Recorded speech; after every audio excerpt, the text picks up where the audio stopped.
Requirement करके, लेकिन हम सबका दुर्भाग्य है कि उनकी आकस्मिक मौत के कारण हम उन सब कार्यों को नहीं कर पाए।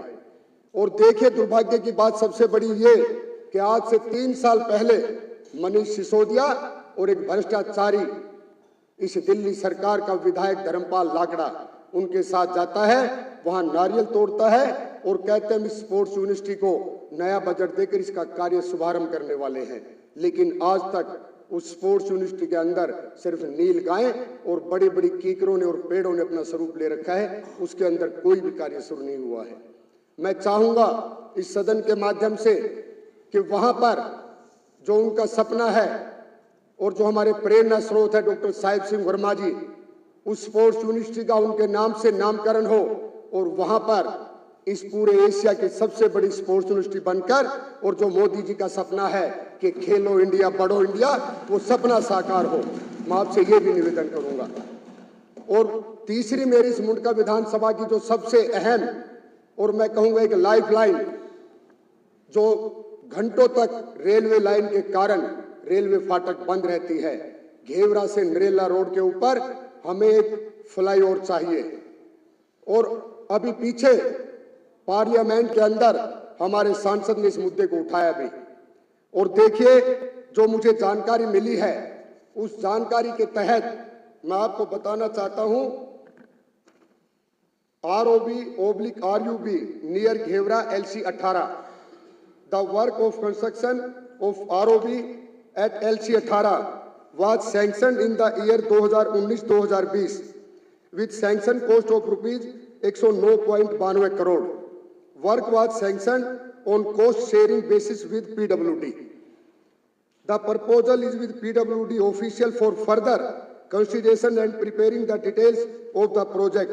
लेकिन दुर्भाग्य है, केंद्र सरकार ने तो अपने हिस्से का पैसा दे दिया, लेकिन PWD के ना कोई सहयोग ना कोई NOC, जिसके कारण वो पैसा वापसी केंद्र सरकार के पास चला गया।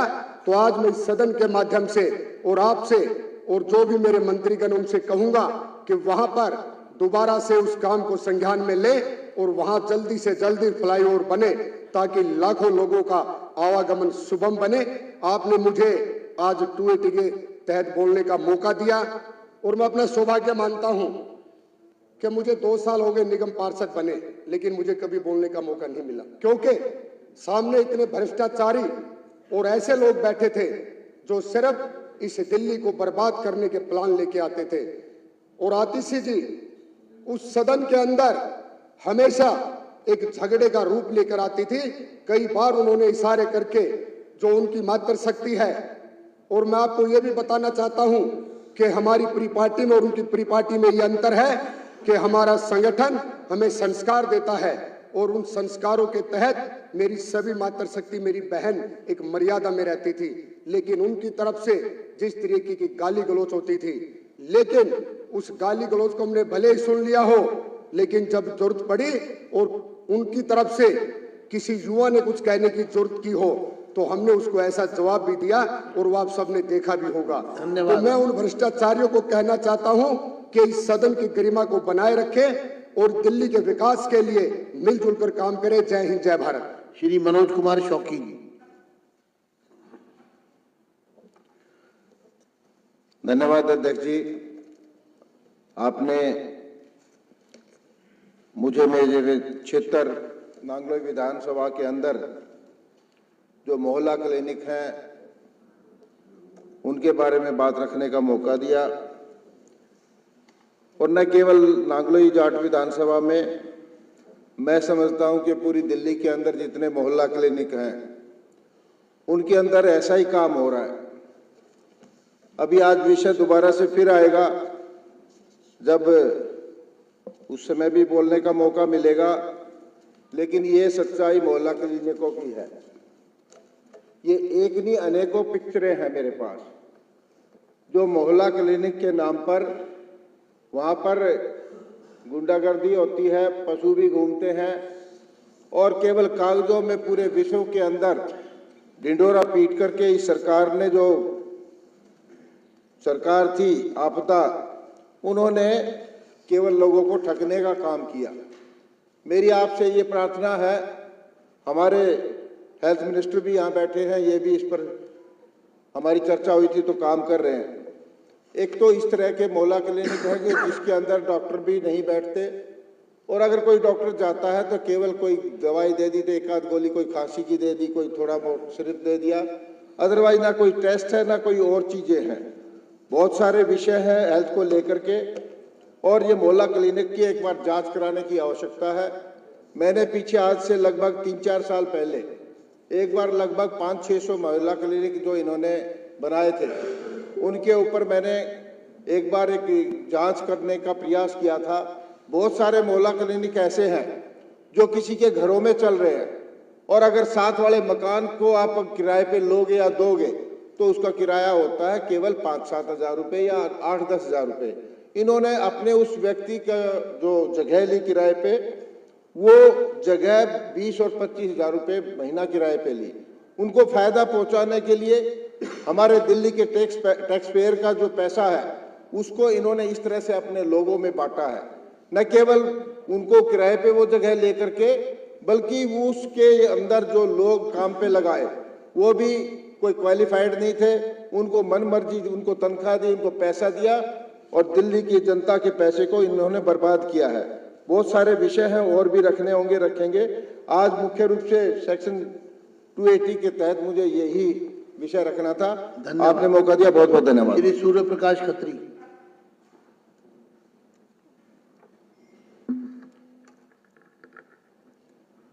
आदरणीय अध्यक्ष जी, आपने मुझे बोलने का मौका दिया क्योंकि विषय बहुत गंभीर है, इसके लिए मैं आपका आभारी हूं। अध्यक्ष जी, पिछले 3 दिन से 280 के अंदर जितने भी मेरे सदस्यगण हैं, उन्होंने सभी की जो डिमांड है वो आज दिल्ली के अंदर पिछली सरकार के नाकामयाबियों की वजह से आज पूरी दिल्ली पानी की समस्या से त्रस्त है। घरों में या तो पानी आ नहीं रहा है, और दिल्ली के अंदर सभी जो हमारे सिस्टम है, सभी बड़े नाले वो सब जाम है। शिवरों का पानी आज सड़कों पे और घरों के अंदर तक पहुंच गया है, जिसकी वजह से पूरी दिल्ली आज एक नरकीय जीवन जी रही है। और मैं आपसे इस सदन के सदस्यों के ब्याह पर आपसे आग्रह करता हूं कि पानी का जो हमारी समस्या है, नालों की समस्या है, सीवर की समस्या है, डीसिल्टी की समस्या है, डीसिल्ट की, इसको लेकर मेरा आग्रह है कि आप एक दिन का विशेष सत्र, और मैं अपने माननीय मंत्री जी से भी कहूंगा कि एक दिन का सत्र हमारा बुलाया जाए सिर्फ इसी विषय को लेकर।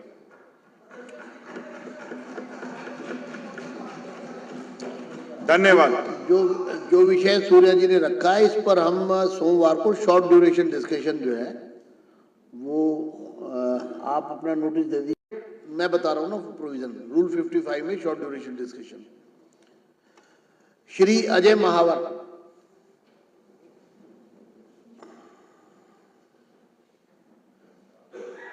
धन्यवाद अध्यक्ष जी, 280 पर आपने बोलने का मौका दिया। मैं आपके माध्यम से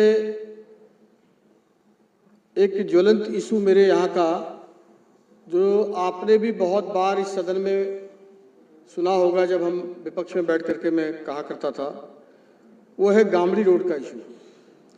गामड़ी रोड के चौड़ीकरण को लेकर मैं लगातार सदन में इशू उठाता रहा हूँ, और उस सड़क का चौड़ीकरण को लेकर 2008 से, जब स्वर्गीय साहब सिंह चौहान जी सदन के मेंबर थे, तब से लेकर अब तक इस सदन में अनेकों बार सभी विधायकों ने आवाज उठाई है, और मैं लगातार 5 साल से वहां की ये लाइफ लाइन है, और लाखों लोगों का जीवन इससे प्रभावित हो रहा है।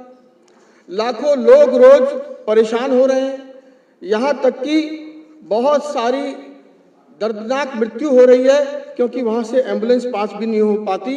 कभी यहाँ बहुत बसें चला करती थी। आज अगर मास्टर प्लान की बात करें तो 1967 और 2021 दोनों के मास्टर प्लान में यह रोड 100 फीट चौड़ा है, लेकिन धीरे धीरे कुछ अतिक्रमण और अन्य कारणों के कारण यह आज 30 से 40 फीट की सड़क मात्र रह गई है। इसका संज्ञान लेते हुए 2018 में चीफ सेक्रेटरी दिल्ली ने एक कंपनी को हायर किया था, द रॉयल इंटरप्राइजेज नाम की कंपनी को। मैं पीडब्ल्यूडी मंत्री जी से भी आग्रह करूंगा, इस विषय का संज्ञान लेंगे। द रॉयल इंटरप्राइजेज नाम की कंपनी ने जो कि पूरी तरह से डिमार्केशन किया और वो नक्शा जमा करा दिया था चीफ सेक्रेटरी जी के ऑफिस पर। 2019 में यह जमा कराया गया। उसके बाद से अब तक लगातार इस इशू को उठाने के बाद भी और इस सदन में जब पिछले स्पीकर साहब थे उनके कहने के बाद भी, जब आदरणीय कैलाश गहलोत जी उस समय ट्रांसपोर्ट मिनिस्टर थे, इस विधानसभा के परिसर में भी मीटिंग बुलाई गई, लेकिन कुल मिलाकर 9 दिन चले 2.5 कोस, वो वाली कहावत चरितार्थ होती है। इसका अभी तक कोई भी समाधान नहीं हो पा रहा है। सभी विभाग, चाहे वो लैंड एंड बिल्डिंग हो, रेवेन्यू हो, पीडब्ल्यूडी हो, एक दूसरे पर बॉल फेंकने में लगे हैं। लेकिन अंततः मैं इस निष्कर्ष पर पहुंचा हूं कि पीडब्ल्यूडी विभाग को ही सर्वप्रथम इसका पूरी तरह से संज्ञान लेना होगा और बाद में रेवेन्यू के माध्यम से इसका रास्ता खुलेगा। आदरणीय मोहन सिंह बिष्ट जी सदन में बैठे हुए हैं। इसके बाद का इनका करावल नगर रोड 100 फीट चौड़ा हो गया, लेकिन हमारा गामड़ी रोड का इश्यू आज तक भी पेंडिंग है।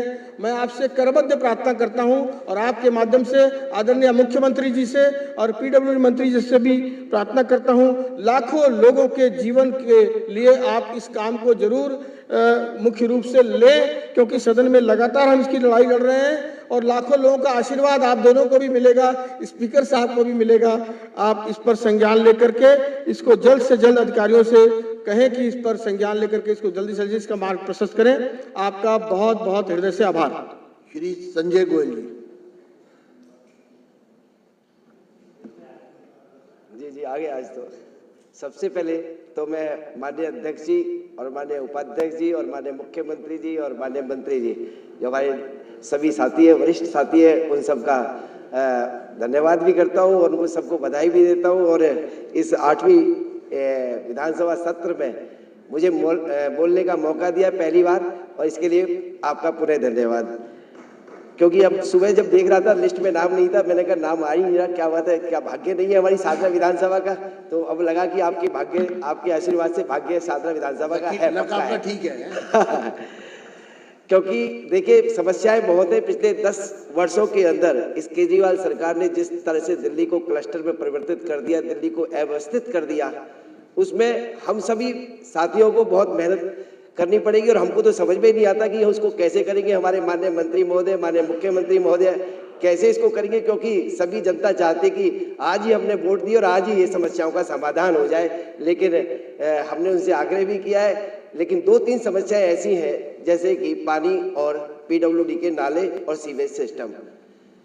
पानी की समस्या तो भयंकर है, क्योंकि हमारे शाहदरा विधानसभा में 22 million gallon water per day की आवश्यकता है, लेकिन 10-12 million gallon water per day मिलता है, जो कि बहुत ही आधा ही मिल पाता है। और बहुत सारा क्षेत्र ऐसा है, उसकी वजह से पानी का जो मिक्स है, सीवेज सिस्टम क्योंकि ओवरफ्लो रहते हैं, और जहां पानी की मोटर चलती है, क्योंकि सभी आज घरों में पानी मोटर के द्वारा ही पहुंचता है, बिना मोटर के सीधे सीधे सिस्टम में नहीं पहुंचता है। जिसकी मोटर पहले चल जाती है वो सारा का सारा सीवेज के पानी को अपने घर में आ जाता है, और वो एक बहुत बड़ी समस्या है। यदि पानी की सप्लाई पूरी रहेगी तो मैं समझता हूं कि ये पानी जो कंटेम्पलेटेड पानी है, जो मिक्स पानी आता है, गंदा पानी है, वो समस्या समाधान हो सकती है। और दूसरा है कि जो सीवेज सिस्टम है, सीवेज सिस्टम के लिए मेरे अधिकारियों से जब मैंने एक्सीडेंट साहब से बात की तो उन्होंने बताया कि जो सीवेज सिस्टम की जो मेन पाइप लाइन्स हैं, जहाँ पूरा जो छोटी छोटी लाइन्स के माध्यम से पानी आता है, सीवेज सिस्टम आता है, पिछले 10 वर्षों से उनकी सफाई नहीं हो पाई है। और वो सफाई के लिए एक बड़ी मशीन होती है जिसका एक 45,000 रुपये पर डे का किराया होता है। और मैंने कहा भाई कितना समय लगेगा, तो उन्होंने हमको बताया कि लगभग 4 महीने का समय शाहदरा विधानसभा की जो मेन पाइपलाइन है, सीवेज सिस्टम है, उसको साफ करने के लिए लगेगा। तो मैं माननीय मुख्यमंत्री जी हमारी, क्योंकि फाइनेंस मिनिस्टर भी है और बजट भी जल्दी पेश होगा, और हमारे जल मंत्री और पीडब्ल्यूडी के मिनिस्टर आदरणीय हमारे प्रवेश जी हैं, जो कि मेरे गुरुदेव क्या नाम है आपके लाइब्रेरियन रहे भगत सिंह कॉलेज में, डॉक्टर साहिब सिंह वर्मा जी के सुपुत्र हैं, और क्योंकि मैं भी भगत सिंह कॉलेज से ही पढ़ा हूँ तो उनका मार्गदर्शन हमें मिलता रहा उस समय।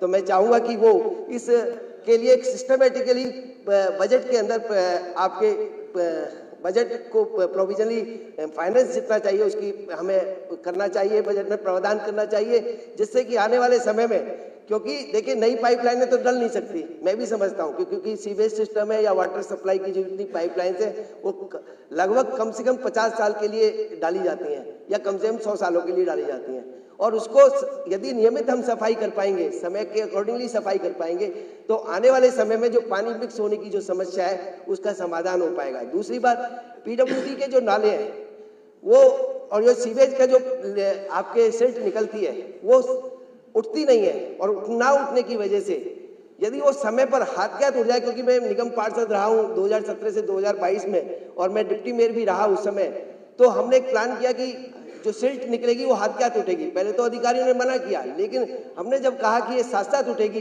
तो उठने के बाद में वहाँ की एक साफ सुंदर व्यवस्था भी रहती है और डस्ट जो पोल्यूशन होता है वो डस्ट पोल्यूशन भी नहीं होता है। यदि इस बात को पूरी दिल्ली में यदि इसको लागू कर दिया जाए शारदा विधानसभा में, तो हमने अधिकारी से कह दिया है कि आपको 100% साथ के साथ उठाना होगा, नहीं तो ये काम नहीं चलेगा। इसीलिए ये इससे डस्ट पोल्यूशन जो है, जो कि बहुत मात्रा में होता है, वो पर पोल्यूशन एनवायरनमेंट का एक पार्ट है, एयर पोल्यूशन, डस्ट पोल्यूशन और वाटर पोल्यूशन, उनमें से हम उसको कवर कर सकते हैं, तो इसलिए ये भी बहुत जरूरी है। तीसरी बात, पानी की समस्या, कुछ कॉमर्शियल आपके सबमर्सिबल पंप लगे हुए हैं वो 100% बंद होने चाहिए, और लेकिन जो घरों में पंप सबमर्सिबल पंप जो लगे हुए हैं वो चालू रहने चाहिए, क्योंकि पानी की व्यवस्था हम दे नहीं पा रहे हैं। और वहाँ हमारे एसडीएम कार्यालय से अधिकारी पहुंचते हैं और लाखों रुपए की रिश्वत मांगते हैं। रिश्वत दो तो ठीक है, चालू रहता है, नहीं तो रिश्वत नहीं दो, क्योंकि मैं समझता हूँ पिछले 10 साल के अंदर जो केजरीवाल सरकार है, भ्रष्टाचार का एक शासन रहा, उस शासन को हमको तुरंत बंद करना चाहिए।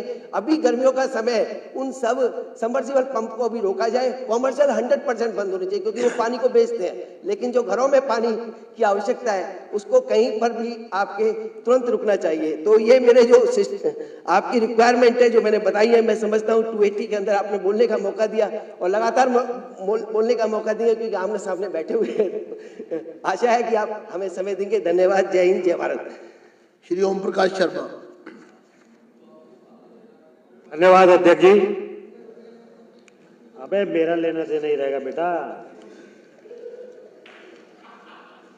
अध्यक्ष जी, आपका ध्यान, आपका बहुत बहुत धन्यवाद। आपका ध्यान मैं केजरीवाल गैंग के द्वारा पिछले बहुत बड़े समय से पीडब्ल्यूडी में एक बहुत बड़े भ्रष्टाचार की ओर आपका ध्यान, इस सदन का ध्यान खींचना चाहता हूं।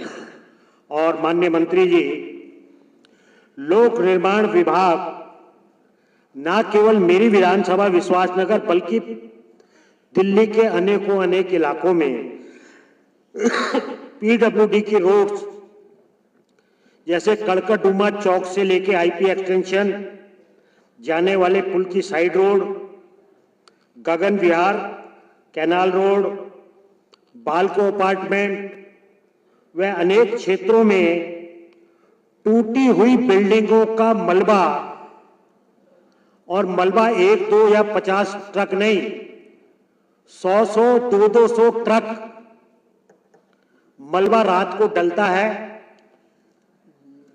पुलिस को, पीडब्ल्यूडी को, संबंधित जितने भी डिपार्टमेंट हैं, उन सबका उसके अंदर मिलीभगत रहती है। और जब वहां पर 200 ट्रक मलबा गिरता है तो उठाने के नाम पर 500 ट्रक मलबा उठाने के बिल बनाए जाते हैं। हमने पीडब्ल्यूडी डिपार्टमेंट, कंसर्न डिपार्टमेंट को ये कहा कि या तो यहां अपने लोगों की ड्यूटी लगाएं, यहां एक खास ऊंचाई पर यहां सीसीटीवी कैमरे लगाए जाएं। आज सड़क, जो पोश एरिया की आधी सड़क, हम जब लोग सुबह रोज उठते हैं तो आधी सड़क बिल्डिंग के मलबे से भरी होती है, और इसमें पूरा का पूरा तंत्र इसलिए शामिल है कि डालने वालों से पैसे लिए जाते हैं, और जब उसको उठाया जाता है तो उसमें ओवर बिलिंग की जाती है। तो इसमें जो पूरी क्षेत्र की जनता, जो इससे पॉल्यूशन का भी होता है, ट्रैफिक में भी डिस्ट्रैक्शन होता है, तो इन चीज़ों को लगातार हम कहते रहे हैं, लेकिन इसके ऊपर डिपार्टमेंट ध्यान नहीं देता है। मलबा उठाने के नाम पर 5-5 गुना अधिक बिलिंग होती है, और इन सबको देखते हुए इसको रोकने की जगह कहीं ना कहीं डिपार्टमेंट इनको प्रोत्साहित करते हुए नजर आते हैं। पीडब्ल्यूडी रोड पर कोई अवैधानिक अवरोध ना हो, इसकी जिम्मेदारी पीडब्ल्यूडी डिपार्टमेंट की है। मेरा निवेदन है कि उपरोक्त मलबा डालने वाले स्थानों पर कैमरे व अन्य सावधानी बरती जाए। वह इस अवैध मलबे के कारण सड़कों पर होने वाले अवरोध की जिम्मेदारी किसकी है, इसको तय किया जाए, चिन्हित किया जाए और चिन्हित करके इस काम को रोका जाए। आपने मुझे बोलने का समय दिया, इसके लिए आपका बहुत बहुत धन्यवाद। 280 में जिन भी सदस्यों ने भाग लिया उन सभी का अभिनंदन है। अब आइटम नंबर 2, मैं माननीय सदस्यगण आपके माध्यम से, क्योंकि आज सीएजी की दूसरी रिपोर्ट जो है वो प्रस्तुत की जा रही है, लेकिन मुझे सदस्यों की तरफ से ही कुछ शिकायतें आई हैं कि रिपोर्ट जो आज टेबल की जा रही है वो कई समाचार पत्रों में उसके कुछ अंश देखे गए हैं। मैं मीडिया के सभी कर्मियों से ये स्पष्ट रूप से अनुरोध करूंगा कि वो इस तरह से सदन की गरिमा को से खिलवाड़ ना करें कृपया करके, और जो सदस्यों का अधिकार है सबसे पहले उस रिपोर्ट को देखने का, जिसको लेकर के इतना संघर्ष यहाँ पर आए हुए सभी सदस्यों ने किया है, लेकिन उसके बावजूद वो रिपोर्ट सदस्यों को नहीं प्राप्त हो पाई। और बहुत दुर्भाग्य की बात है, आज सदन के समक्ष सदन की संपत्ति है, इन सदस्यों की संपत्ति है, इन सदस्यों का अधिकार है, इस सदन का अधिकार है, उसमें अनाधिकार चेष्टा, शायद उससे आहत हैं सदस्य, तो कृपया करके सदन की अवमानना से बचें और भविष्य में इस प्रकार की कोई भी कृत्य अगर सदन से किसी सदस्य द्वारा इस पर ऑब्जेक्शन उठाया जाएगा तो फिर कार्रवाई के लिए सदन बाध्य होगा। इस पर क्या सदन, हाँ जी, क्योंकि सीएजी के रिपोर्ट को लेकर हम लगातार संघर्षरत रहे, हम कई बार मार्शल आउट हुए और आपके लीडरशिप में हम कोर्ट भी गए, और ये सीएजी की रिपोर्ट पिछली सरकार के पास थी। अब वो जानबूझ के लीक कर रहे हैं, वो इस हाउस को भी बदनाम करना चाहते हैं, सदस्यों को भी नीचा दिखाना चाहते हैं, इसलिए पहले ही वो मीडिया को दे रहे हैं ताकि सब कुछ लीक हो जाए और सब कुछ 3-5 हो जाए। तो आपको इसको गंभीरता से लेना चाहिए और इस पे सख्त से सख्त कार्रवाई होनी चाहिए। आप पिछली सरकार में थे, इसका मतलब ये नहीं है कि आप मनमाने ढंग से चीजों को लीक करेंगे। बहुत बहुत धन्यवाद। कपिल मिश्रा जी कुछ कहना चाहते हैं? अध्यक्ष महोदय, ये चिंता बिल्कुल सदन की जायज़ है जो आपके माध्यम से आई है। मेरा इसमें बस एक ही विचार में ये रखना चाहता हूँ कि मीडिया के पास पहुँचेगी तो मीडिया दिखाई देगा। बात यह है कि कोई ना कोई अधिकारी या किसी के द्वारा जरूर ऐसा हुआ होगा, उनको जरूर उनके संज्ञान में भी सदन के माध्यम से आए और अगर पता लगे तो फिर कठोर कार्रवाई सुनिश्चित की जाए। जी, तरविंदर सिंह बारवानी। अध्यक्ष जी, सबसे पहले बात है कि ये रिपोर्ट गई कैसे बाहर, मतलब कोई ना कोई व्यक्ति है ना, आम एमएलओ के पास तो रिपोर्ट आई नहीं, अभी किसी के पास भी नहीं आई है। इसमें सख्त कार्रवाई होनी चाहिए कि हमारे कागज जो है बाहर लीक हो रहे हैं, इस पे एक इंक्वायरी कमेटी बनाओ एमएलओ की, और इस पे क्योंकि ये आज नहीं, ये चल पड़ा तो हर जो भी बजट लाएंगे अध्यक्ष जी, जो भी प्रस्ताव लाएंगे पहले ही प्रेस वालों को पहुंच जाएगा, तो फिर प्रस्ताव लाने का फायदा क्या होगा। इसलिए इस पे कमेटी बनाओ, ये क्योंकि छोटा मामला नहीं है, आगे बढ़ता बढ़ता बढ़ ही जाएगा।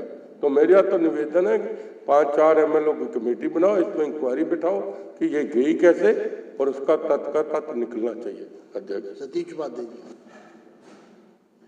अध्यक्ष, मेरा भी यही कहना था कि कोई ना कोई अधिकारी अंदर मिले हुए हैं जिन अधिकारियों के माध्यम से ये रिपोर्टें लीक हो रही हैं, और ये बहुत ही गंभीर मामला है कि सदन में आने से पहले हमारी माननीय मुख्यमंत्री ने इस रिपोर्ट को रखना है, उससे पहले सदन में इसका डिस्कशन होना है, वो सारा का सारा मीडिया में गया है, तो किसी ना किसी ने तो दिया, और जिसने दिया अगर आज इन पर कार्रवाई होगी, आज जिन ऑफिसर्स के बारे में पता चलेगा, तो ये चिन्हित करना चाहिए कि कौन लोग अभी भी उनको सारी इंफॉर्मेशन यहां पर दे रहे हैं और सदन की अवमानना कर रहे हैं।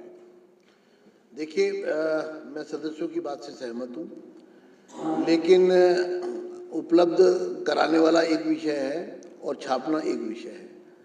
जिसे उपलब्ध होती है वो उसको ये समझना चाहिए कि कार्रवाई तो छापने वाले पर होगी। तो आज हम कोई किसी प्रकार का कदम नहीं उठाएंगे इस प्रकार का, क्योंकि मीडिया का हम सम्मान करते हैं, लोकतंत्र का चौथा स्तंभ है मीडिया। लेकिन हम उनसे एक गुजारिश कर सकते हैं, उनको एक संदेश देना चाहते हैं कि जब सदन चल रहा है और आज माननीय सदस्यों के समक्ष रिपोर्ट आनी है, और अगर टेबल पर आएगी तो जनता के बीच में जाएगी, लेकिन आप अनधिकार चेष्टा करके सदन की अवमानना से खेलना का प्रयास ना करें कृपया करके। और सदस्यों का अधिकार सदस्यों तक सीमित रहना चाहिए। सदस्यों के अधिकार से अगर कभी भी कहीं खिलवाड़ होगा तो मैं सदन के अध्यक्ष के नाते सदन को विश्वास दिलाता हूं कि उसमें रत्ती भर भी समझौता नहीं होगा। अब मैं सदन पटल पर प्रस्तुत किए जाने वाले कागजात श्रीमती रेखा गुप्ता, माननीय मुख्यमंत्री जो वित्त मंत्री के रूप में राष्ट्रीय राजधानी क्षेत्र दिल्ली सरकार से संबंधित भारत के नियंत्रक एवं महालेखा परीक्षक का सार्वजनिक स्वास्थ्य अवसंरचना और स्वास्थ्य सेवाओं का प्रबंधन पर निष्पादन लेखा परीक्षा प्रतिवेदन वर्ष 2024 का प्रतिवेदन संख्या 3 की प्रतियां सदन पटल पर प्रस्तुत की जाए, और श्रीमती रेखा जी इसको हम सबके समक्ष प्रस्तुत करें।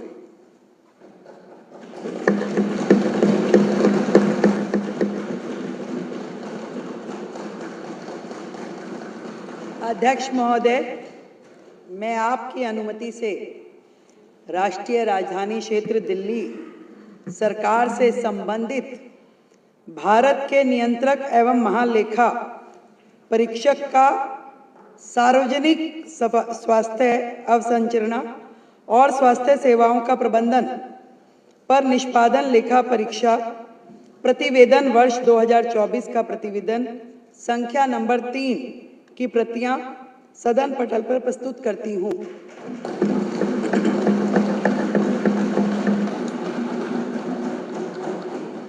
सदस्यों को वितरित की जाए। आज जो सदन के समक्ष जो रिपोर्ट पेश की जा रही है सीएजी की, उसका जो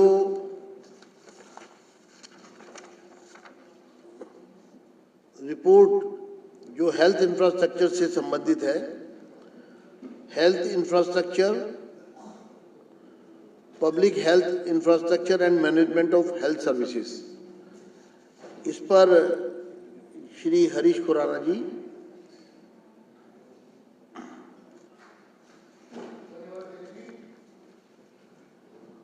सबसे पहले तो माननीय मुख्यमंत्री जी को मैं बधाई देता हूं कि जो कॉन्स्टिट्यूशनली ऑब्लिगेशन है, जो पिछली सरकारें, चाहे वो अरविंद केजरीवाल जी की सरकार हो, चाहे वो आतिशी जी की सरकार हो, उन्होंने तो पूरा नहीं किया, लेकिन मैं बधाई देता हूं माननीय मुख्यमंत्री जी को कि आज उन्होंने सदन के अंदर हेल्थ इंफ्रास्ट्रक्चर के ऊपर सीएजी की रिपोर्ट सदन के ऊपर प्रस्तुत करी है। अध्यक्ष जी, हमारा हमेशा मानना रहा है भारत सरकार का कि health is a vital indicator of all human development, और भारत सरकार निरंतर राइट टू हेल्थ केयर हो और हेल्थ केयर एंड प्रोटेक्शन को हमेशा प्रायोरिटी पे रखा है। और यही कारण है कि भारत सरकार हमारे नरेंद्र मोदी जी के नेतृत्व में पिछले एक दशक से एम्स जैसे हॉस्पिटल हर राज्य में खुलते हुए आ रहे हैं, और बहुत कुछ भारत सरकार हेल्थ इंफ्रास्ट्रक्चर पे मोदी जी इस पर कर रहे हैं। मैं उसके लिए नरेंद्र मोदी जी की, हमारे प्रधानमंत्री जी का साधुवाद करता हूं कि इतने इंपॉर्टेंट जो राइट टू हेल्थ है उसको लेके निरंतर वो काम करते आ रहे हैं। लेकिन निश्चित तौर के ऊपर दिल्ली की सरकार, जो पिछली सरकार थी, दावे तो बड़े बड़े करती थी कि हमने शिक्षा क्रांति लाए, हम हेल्थ क्रांति लाए, कि हमने हेल्थ के अंदर एक रिवॉल्यूशन ला दिया। ये रिपोर्ट अध्यक्ष जी उनके इस दावे की जो पोल है उसको खोलती है, और जो उनके दावे हैं उसको तार तार करती है। अध्यक्ष जी, अभी मैंने एग्जीक्यूटिव समरी पढ़ी, इस 240 पेज की रिपोर्ट को अगर हम ध्यान से पढ़ेंगे निश्चित तौर के ऊपर, लेकिन सरसरी तौर पे जो पढ़ा गया, इसमें साफ दर्शाता है कि जिस प्रकार का इरेगुलरिटीज, फाइनेंशियल इरेगुलरिटीज हुई हैं, वो निश्चित तौर के ऊपर एक बहुत बड़े भ्रष्टाचार की तरफ इंगित होता है। रिपोर्ट के अंदर जो बताया गया कि 11 साल के शासन के अंदर दावे जो मर्जी करते रहे, लेकिन सिर्फ 3 हॉस्पिटल या तो बने हैं या उसको एक्सटेंशन दिया गया। ये है इस कैग रिपोर्ट की पहली सच्चाई।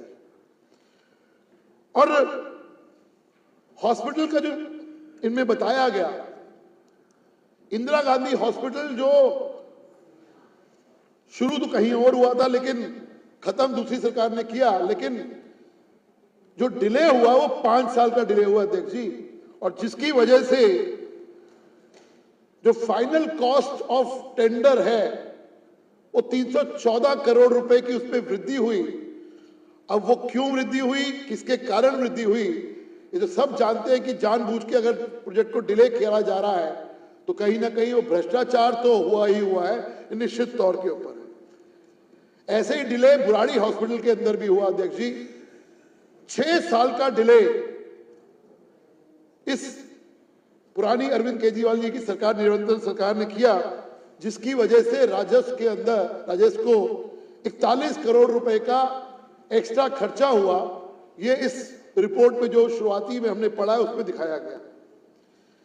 एमए डेंटल जो फेज 2 का एक्सटेंशन हुआ वो भी लगभग 3 साल का डिले हुआ, और उसमें 26 करोड़ रुपए का जो नुकसान हुआ राजस्व को, जो टोटल 3 हॉस्पिटल के अंदर ही 382 करोड़ 52 लाख रुपए का नुकसान अरविंद केजरीवाल की सरकार ने किया, और जो दावे करती थी हम हेल्थ क्रांति लेके आए हैं। अध्यक्ष जी, कोविड के अंदर जब हम सब लोग अपनी जान बचाने के लिए ऑक्सीजन की जुगाड़ कर रहे थे, शर्म आती है जब ये रिपोर्ट को मैं जब पढ़ता हूं। इस दिल्ली की सरकार ने जो गवर्नमेंट ऑफ इंडिया से फंड आया था अध्यक्ष जी, भारत सरकार ने जो कोविड के लिए दिल्ली सरकार को मदद की थी, उसका फंड भी अनयूटिलाइज किया।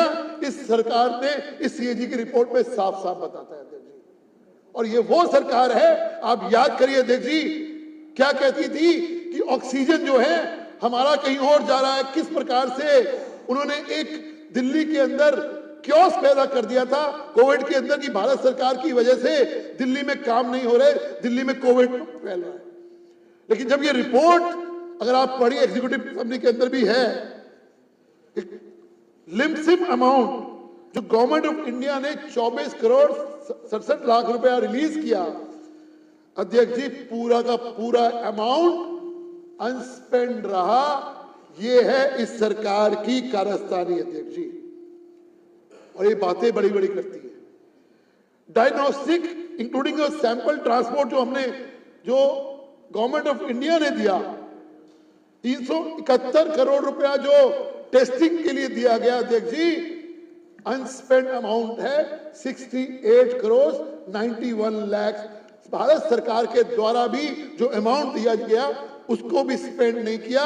ये है इस दिल्ली सरकार की कारस्तानी। और यही खत्म नहीं होता अध्यक्ष जी, ह्यूमन रिसोर्स एक्सपेंस के नाम पर जो गवर्नमेंट ऑफ इंडिया ने उस हेड के तहत जो फंड दिल्ली सरकार को दिया, उसमें भी 52 करोड़ रुपए में से सिर्फ 30 करोड़ रुपया अनस्पेंड रहा। ये हालत है सरकार की। और जो drug and supply PPE kit जो पूरे देश को भारत सरकार ने सप्लाई करने का एक बीड़ा उठाया था, 119 करोड़ का जो फंड दिया, उसमें से 83 करोड़ रुपया स्पेंड नहीं कर पाई भारत की सरकार द्वारा दिया हुआ दिल्ली की सरकार। ये हालत है दिल्ली की सरकार की हेल्थ क्रांति की कोविड के टाइम पे अध्यक्ष। और निश्चित तौर के ऊपर जब ये दावे करती है कि हमने हेल्थ क्रांति लाई, तो हेल्थ क्रांति के अंदर बजट तो अनस्पेंड नहीं होना चाहिए अध्यक्ष जी। निश्चित तौर पे जब आपने एक एलोकेशन किया है कि हम एक एक्स अमाउंट को खर्च करेंगे, दिल्ली का फायदा होगा, स्पेंड होगा, हॉस्पिटल बनेंगे, इंफ्रास्ट्रक्चर होगा। ये रिपोर्ट बता रही है अध्यक्ष जी कि लगातार 5 साल 2017 से लेके 2022 तक की जबकि रिपोर्ट है, लगातार फंड को लैप्स हुआ है अध्यक्ष जी। 2016-17 में 288 करोड़, 17 में 282 करोड़, 18-19 में 553 करोड़, 2020 में 466 करोड़ और 2020-21 में 191 करोड़ अध्यक्ष जी। ये हालत है इस दिल्ली की हेल्थ क्रांति की, सो कॉल्ड हेल्थ क्रांति। और ये वो चीज है जो हमारी अपनी जिंदगी से जुड़ी होती है अध्यक्ष जी। इसके अलावा आपको याद होगा कि दिल्ली की सरकार ने जब अपना मैनिफेस्टो लेके आए थे तो कहा था कि हम दिल्ली के अंदर 32,000 नए हॉस्पिटल बेड बनाएंगे, 32,000। लेकिन 10 साल में अध्यक्ष जी आपको जान के हैरानी होगी, जब हम ये रिपोर्ट पढ़ते हैं तो 1235 सिर्फ बेड बढ़े हैं पिछले 10 साल के अंदर। यानी कि जो उनका रेशो है, प्रॉमिस का रेशो है, सिर्फ 3.5% उन्होंने काम किया है। बाकी का पैसा कहां गया, क्या हुआ, भ्रष्टाचार के अंदर ये गया, ये रिपोर्ट पूरी तरह इंगित करती है अध्यक्ष जी। जो इस रिपोर्ट के अंदर भी कहा गया कि उन्होंने 4 हॉस्पिटल्स को स्पेशल ऑडिट किया गया। जान के आपको हैरानी होगी अध्यक्ष जी और सदन को भी हैरानी होगी, लोकनायक जयप्रकाश नारायण हॉस्पिटल जो दिल्ली का सबसे प्रतिष्ठित दिल्ली सरकार का हॉस्पिटल है, जब सबसे ज्यादा लोग इलाज कराने जाते हैं, वहां पे एक ओटी सर्जरी, ऑपरेशन थिएटर की सर्जरी का डिपार्टमेंट ही फंक्शन नहीं है। ये है दिल्ली की सरकार। और जो वेटिंग टाइम है, अध्यक्ष जी किसी को जरूरत हो आज ऑपरेशन कराने की, आज ऑपरेशन नहीं हो पाएगा अध्यक्ष जी, 4 से 12 महीने लगेंगे।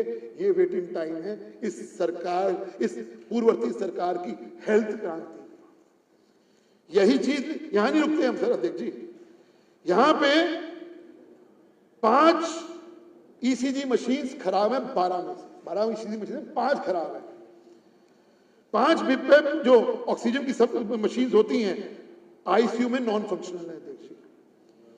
3 ट्रांसपोर्ट मॉनिटर्स फंक्शन नहीं है आईसीयू के अंदर। ये इस जांच रिपोर्ट में सामने आया है अध्यक्ष, सामने आया। ऐसे ही राजीव गांधी हॉस्पिटल के बारे में भी ये चीज है, जनकपुरी हॉस्पिटल के बारे में भी चीज आई है, और चाचा नेहरू बाल विकास जो चिकित्सालय है उसके बारे में ये चीजें। और निश्चित तौर के ऊपर जब ये बताया जाता है, मन को बहुत व्यथा होती है अध्यक्ष जी कि 27 हॉस्पिटल्स के में से 14 हॉस्पिटल में आईसीयू सर्विस नहीं है अध्यक्ष जी, 14 आईसीयू सर्विसेज। और ये बात करती थी सरकार हेल्थ क्रांति की।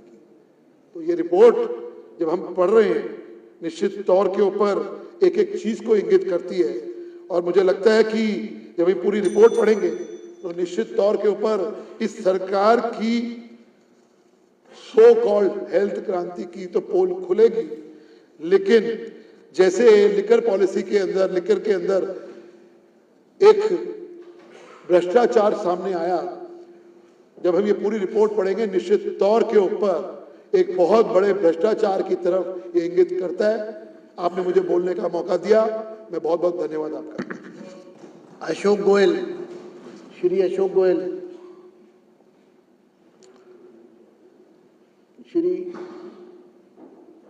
श्री अजय महावर,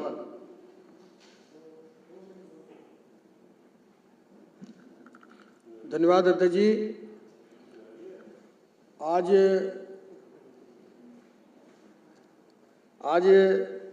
सीएजी रिपोर्ट की जो स्वास्थ्य के ऊपर ये रिपोर्ट सदन में रखी गई है, हम लगातार इस विषय को पिछले सदन में भी उठाते रहे, और जिस प्रकार से ये सीएजी रिपोर्ट अभी मैं सरसरी ढंग से देख रहा था, तो इसमें हॉस्पिटल्स की तो जो बात आई है वो आई है कि हॉस्पिटल तो इन्होंने खोले नहीं, लेकिन बिस्तरों की संख्या भी लगातार कम होती रही है। हर जिले में, हर हॉस्पिटल के अंदर जो बेड्स थे वो भी कम हो गए। ये मोहल्ला क्लिनिक के ऊपर बड़ी पीठ थोपते थे अपनी। जो मोहल्ला क्लिनिक कोरोना के भारी संकट में कोरोना की टेस्टिंग तक उपलब्ध ना करा पाए, वो कैसी वर्ल्ड क्लास मोहल्ला क्लिनिक की ये बात करते थे, इनको अपने मुंह पर शर्म भी नहीं आती थी। यहाँ पर रिपोर्ट में बहुत सारी चीजों का जिक्र अभी हरीश खुराना जी ने किया। एम्बुलेंस की हालत इतनी बुरी है, जो इमरजेंसी एम्बुलेंस हो या कोविड वाली एम्बुलेंस हो, उसमें भी निरंतरता गिरावट आई है। एम्बुलेंस की संख्या में लगातार 2016 से लेकर 22 तक लगातार गिरावट आई है। ये बातें बनाते थे बहुत बड़ी बड़ी, ये कहते थे कि हमने इतना ज्यादा बजट शिक्षा और स्वास्थ्य में दिया है, लेकिन दिल्ली का स्वास्थ्य बिल्कुल खराब कर दिया। वो पिछली बार एक बार अभय जी ने जिक्र किया था, एक व्यक्ति आया था खांसता पूरी दिल्ली को आज खांसने पर मजबूर कर दिया। आप इसमें सीएजी रिपोर्ट में जितनी भी चीजें, जितनी भी डिटेल्स हैं, उन सब में चाहे दवाइयों का मामला हो, आज इतना ही नहीं, जो पशुओं की दवाई का मामला है उसमें भी इसमें डिटेल से जानकारी है। यहाँ तक कि कुत्तों के काटने से जो रेबीज का इंजेक्शन लगता है वो भी उपलब्धता पूरे हॉस्पिटल्स में उपलब्ध नहीं है, उसकी भी ये सरकार संज्ञान नहीं ले पाई। जो सब गृह वैन उपलब्धता होती है उसकी भी उपलब्धता नहीं हो पाई। इस सरकार ने पिछले 10 साल में सब गृह वैन को भी मेंटेन करने में ये असफल रही, और जो सीटीएस के जो बेड़े थे, इनके पर्याप्त कॉल्स वाले एम्बुलेंस के साथ उसके अपेक्षित उपकरण और दवाइयां वो भी उसमें उपलब्ध नहीं थी। इनकी जो आहार विज्ञान विभाग है उस सेवा से भी ये इनकी पूरी की पूरी आप देखिएगा नहीं है। नमूना जांच जितने भी हुए हैं, जितने भी नमूने के जांच हुए हैं, उसमें भी आप देखेंगे, चाहे एलएनएच हो, चाहे आरजीएचएस हो, सीएनबीसी हो, जीएचएस हो, किसी में भी किसी भी मानदंड को ये पूरी तरह से नहीं मेकअप कर पाए, और ये अपनी पीठ खाली थपथपाते रहे, झूठ बोलते रहे, दिल्ली का बेवकूफ बनाने का काम करते रहे। लेकिन अब दिल्ली जाग गई है। मैं बधाई देता हूं आदरणीय मुख्यमंत्री जी को, मैं बधाई देता हूं कि इस पूरे काउंसिल ऑफ मिनिस्टर्स को, जिन्होंने पहली ही इसमें सदन में इसको पेश किया है। इसमें बाल मृत्यु का भी जिक्र है। बाल मृत्यु भी लगातार इस सरकार के 2017-18 से अगर आप देखें तो 3.65% इसमें वृद्धि हुई है, और 21,870 बाल मृत्यु में 798 मामलों में इसमें गड़बड़ी पाई गई है। लेकिन इसके लिए भी पिछले दिनों राजीव गांधी सुपर स्पेशलिटी जो हॉस्पिटल है, कोरोना के बाद भी उसमें ऑक्सीजन की वजह से डिपार्टमेंटल जो मशीनरीज है उनकी गड़बड़ी के माध्यम से काफी लोगों की मौत हुई है। और आपको ध्यान होगा मोहल्ला क्लिनिक में गलत दवाई दी थी, जिससे कई सारे छोटे छोटे बच्चों की जो पैदा हुए थे और 5 साल तक के बच्चों की, बहुत सारे बच्चों की मौत हुई थी, जिसकी जांच के लिए भी आपको याद होगा अध्यक्ष जी, आप उस समय नेता प्रतिपक्ष थे, यहाँ पर हम लोगों ने इस सदन में ही आवाज उठाई थी, उसके लिए भी आज तक ये सरकार कुछ भी नहीं कर पाई।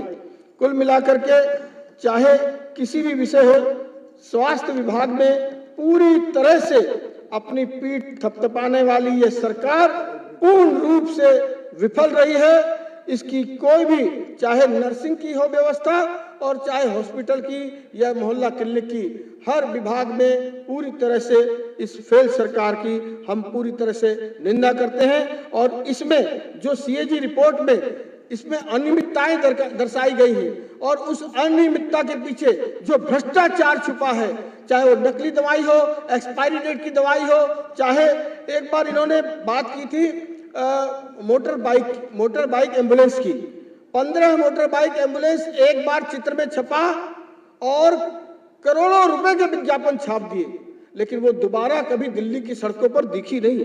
इस सवाल को हम खड़ा करते हैं और ये पूरी तरह से जिस क्षेत्र में स्वास्थ्य विभाग के अनियमितता हुई है और भ्रष्टाचार के दायरे में आते हैं, मैं सदन से और आपसे गुजारिश करूंगा कि भ्रष्टाचार की व्यापक जांच हो और उन जांच से जो भी दोषी हो उस पर कड़ी से कड़ी कार्रवाई की जाए। बहुत बहुत धन्यवाद। श्री राजकुमार भाटिया।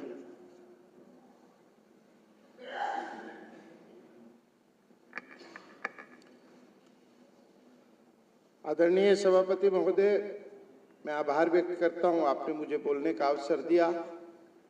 साधुवाद की पात्र हैं दिल्ली की यशस्वी मुख्यमंत्री बहन श्रीमती रेखा गुप्ता जी और उनका मंत्रिमंडल, जिन्होंने दिल्ली की पहली जरूरत हेल्थ को, कैग रिपोर्ट को सदन के पटल पर रखा है। अभी सरसरी तौर पर देखते हुए हेल्थ में जो सबसे बड़ा फैक्टर है वो स्टाफ, मशीनरी और मरीज, 3 बिंदुओं पर टिकता है और तीनों बिंदुओं में ही हिंदी के वर्जन पेज 22 पर जो अभी देखने को मिला है, चयनित अस्पतालों में कर्मचारियों की स्थिति, एक हॉस्पिटल में डॉक्टरों की जो भर्ती थी या डॉक्टरों की जो जरूरत थी उसमें 50 से 74% के पद जो है वो रिक्त पाए गए हैं और ये हॉस्पिटल है RGCH, Rajiv Gandhi hospital, super specialist hospital, जिसका सीधा नियंत्रण दिल्ली सरकार के अंतर्गत था। और पैरामेडिकल स्टाफ में भी 22 से 56% नियुक्ति पद खाली पड़े हुए थे, जिसका कभी भी भरने के लिए कोई प्रयास नहीं किया गया। और सबसे चिंताजनक स्थिति नर्स, जो 24 घंटे उपलब्ध रहती है मरीजों के लिए, नर्सिंग स्टाफ में 73 से 96% तक की कमी यहाँ पर रिपोर्ट की गई है, जो आपके सामने इस तालिका में दर्शाई गई है। और इसके साथ साथ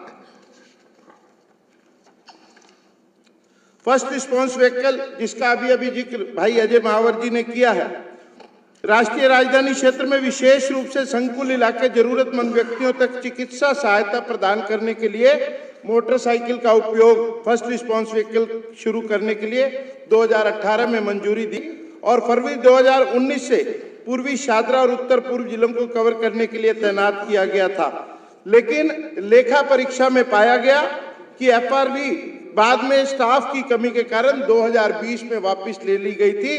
करोड़ों रुपया खर्च करने के पश्चात और करोड़ों रुपया विज्ञापन पे खर्च करने के बाद किसी भी मरीज को सहायता देने के लिए यह केवल दिखावा था और कभी भी इसका सदुपयोग नहीं हो पाया है। अस्पतालों में एम्बुलेंस में शवग्रहण और एम्बुलेंस सेवाओं की उपलब्धता पर भी गहन और सघन इस पे टिप्पणियां की गई हैं, जो खतरनाक है। सच्ची बात तो यह है कि पूर्ववर्ती सरकार दिल्ली की जनता के स्वास्थ्य के साथ खिलवाड़ कर रही थी और इसके साथ साथ कोविड काल में भी उन्होंने दिल्ली की जनता को बिलखने के लिए छोड़ दिया था। इलाज की कमी के कारण अनेकों मृत्यु हुई और इसको जो ये कमियां इसमें दर्शाई गई हैं, जो टिप्पणियां दी गई हैं, इसे संगीन मानते हुए इन पर हत्या का मुकदमा दर्ज करना चाहिए, क्योंकि उनके कारण जिन मरीजों की मृत्यु हुई है वो स्वाभाविक मृत्यु नहीं थी, उसे हत्या की श्रेणी में लाकर इन पर मुकदमा चलाया जाना चाहिए। श्री ओपी शर्मा।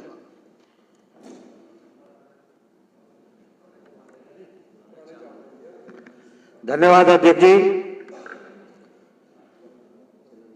ये कई बार लगता है ये कैग रिपोर्ट रामायण की तरह हम पेश कर रहे हैं, जिस तरह हमारे धार्मिक ग्रंथ होते हैं। इस कैग रिपोर्ट को मैंने जो पढ़ा,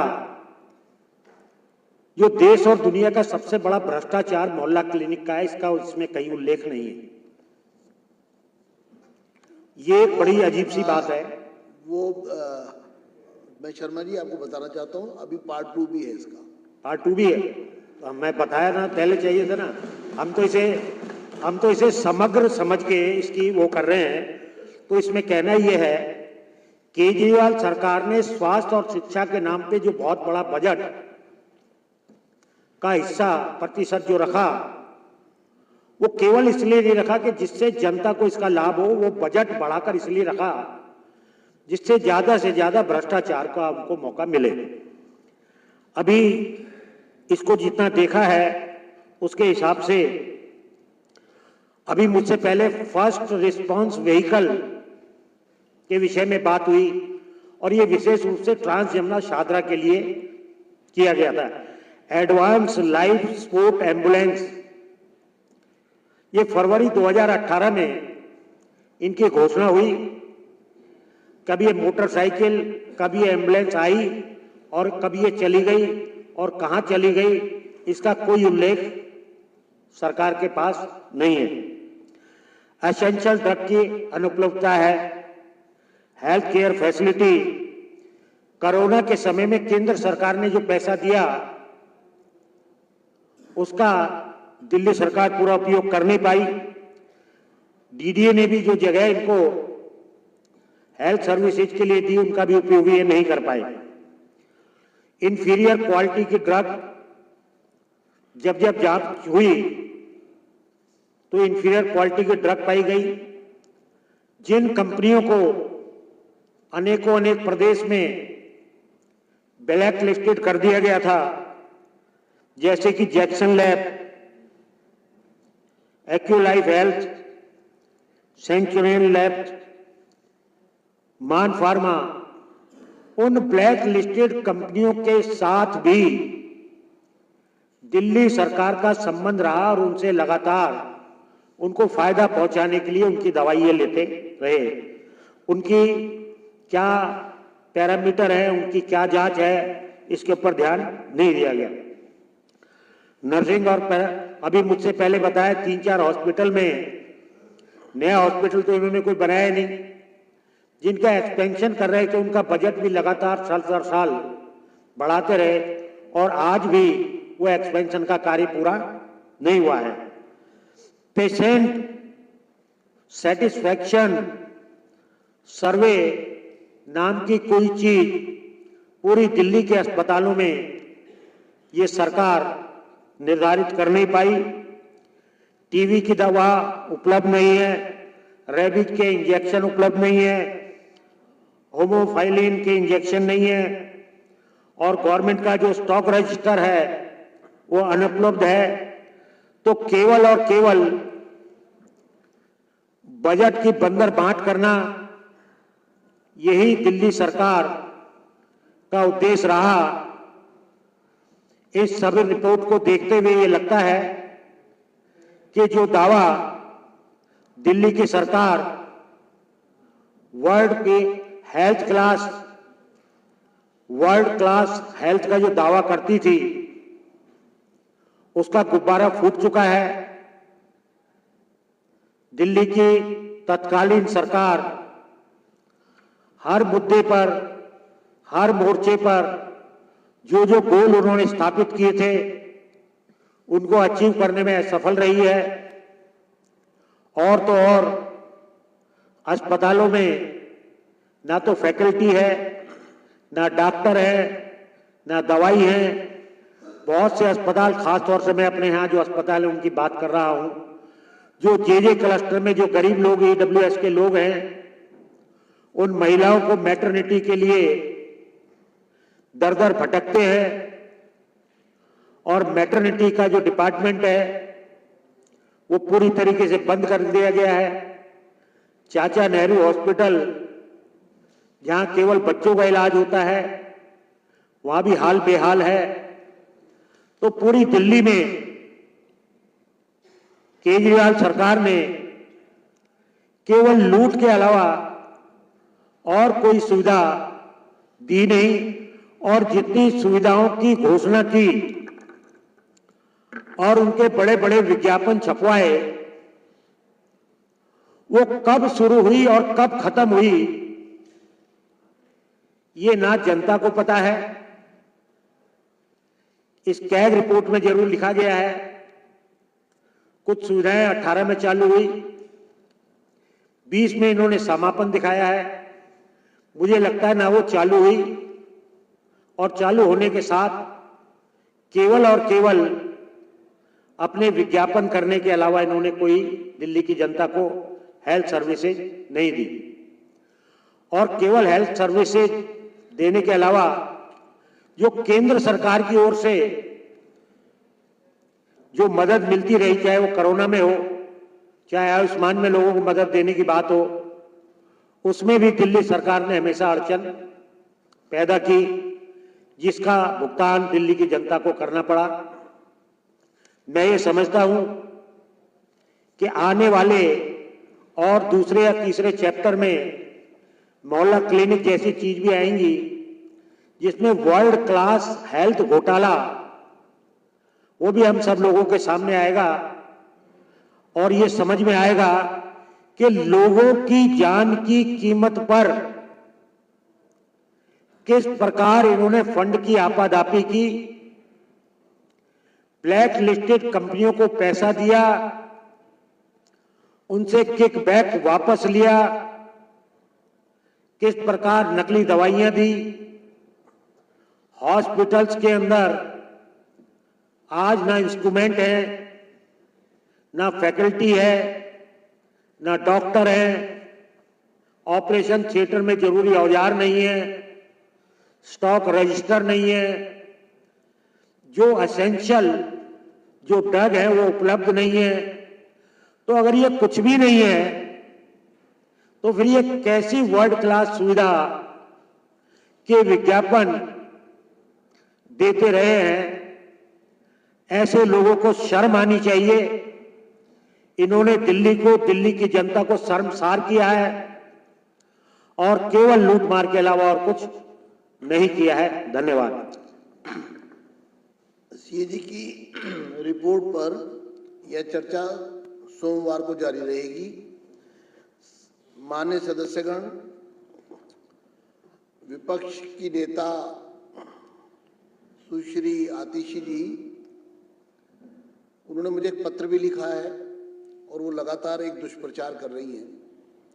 मैं माननीय सदस्यगणों को वस्तु स्थिति से और स्पष्ट रूप से अवगत कराना चाहता हूँ। मैंने कुछ चीज़ें कल बताई थी जो अगर सदन की अवहेलना होगी, सदन की गरिमा को बनाए रखने के लिए ये आवश्यक है, और वो भी विशेष रूप से जब उपराज्यपाल महोदय का अभिभाषण हुआ, उस दौरान जो गैर जिम्मेदार व्यवहार विपक्ष का रहा, उससे पहले जब माननीय सदस्यगण ओथ ले रहे थे, ओथ के बाद अध्यक्ष पद के चुनाव की प्रक्रिया पूरी हुई, बधाई प्रस्ताव पर चर्चा हो रही थी, उस दिन भी उन्होंने पहले ही दिन हंगामा किया और गैर जिम्मेदार व्यवहार किया। मैंने कल परिभाषा बताई थी सदन की, उसको थोड़ा मैं और एक शब्द, एक स्टेप और आगे आपको पूरा बता देता हूँ, जिससे पूरे सदन को पूरी स्थिति स्पष्ट हो जाएगी। सदन का तात्पर्य विधानसभा से है, ये परिभाषा है सदन की। विधानसभा सदन का परिसर, सदन के परिसर का तात्पर्य विधानसभा, सभा कक्ष, दीर्घाएं, विधानसभा सचिवालय के नियंत्रण में कमरे, अध्यक्ष कक्ष, उपाध्यक्ष कक्ष, समिति कक्ष, विधानसभा पुस्तकालय, विधानसभा वाचनालय, पार्टियों के कमरे, विधानसभा सचिवालय के अधिकारियों के अधीन सब स्थान तथा उसकी ओर जाने वाले मार्गों से तथा उन स्थानों से भी जिन्हें अध्यक्ष समय समय पर निर्दिष्ट करें। ये मैंने कल तक बताया था आपको। अभी वो जो दुष्प्रचार कर रही हैं उसकी स्थिति भी स्पष्ट कर दूं कि देश में उनका कहना है कि कभी परिसर से बाहर नहीं किया गया है। उसके लिए रूल बुक का रूल 277 का पैरा 3 का भाग घ डी वो मैं पढ़कर बता रहा हूं, जो स्थिति को पूरी तरह स्पष्ट करता है। और इस दुष्प्रचार से लोगों के सामने स्थिति स्पष्ट होगी कि उद्दंडता करो, झूठ बोलो, गुमराह करो और जनता को भ्रमित करो। अब ये जो रूल 277 का भाग जो पैरा 3 है उसका भाग घ डी में पढ़ रहा हूं। सदन की सेवा से निलंबित सदस्य सदन के परिसर में प्रवेश करने से और सदन और समितियों की कार्रवाइयों में भाग लेने से वंचित रहेंगे। फिर पढ़ रहा हूं, सदन की सेवा से निलंबित सदस्य सदन के परिसर में प्रवेश करने से और सदन और समितियों की कार्रवाइयों में भाग लेने से वंचित रहेंगे। यानी सदन के परिसर में प्रवेश करने से वंचित रहेंगे। आगे क्या कहते हैं, परंतु अध्यक्ष किसी निलंबित सदस्य को तदर्थ प्रार्थना किए जाने पर सदन के परिसर में किसी विशेष प्रयोजन के लिए आने की अनुमति दे सकेंगे। यानी कि परिसर से बाहर होना उनका ये रूलिंग का हिस्सा है। जब सदन से निलंबित होंगे तो सदन के परिसर से भी निलंबित है। और अगर उनका कोई विशेष कार्य ऐसा है जो वो करने के लिए आना चाहते हैं तो अध्यक्ष पर वो अपनी रिक्वेस्ट भेजेंगे और अध्यक्ष उनको विशेष प्रयोजन के लिए पर्टिकुलर उस काम के लिए अनुमति देंगे और उसके बाद वो वापस बाहर चले जाएंगे। माननीय सदस्यगण, ये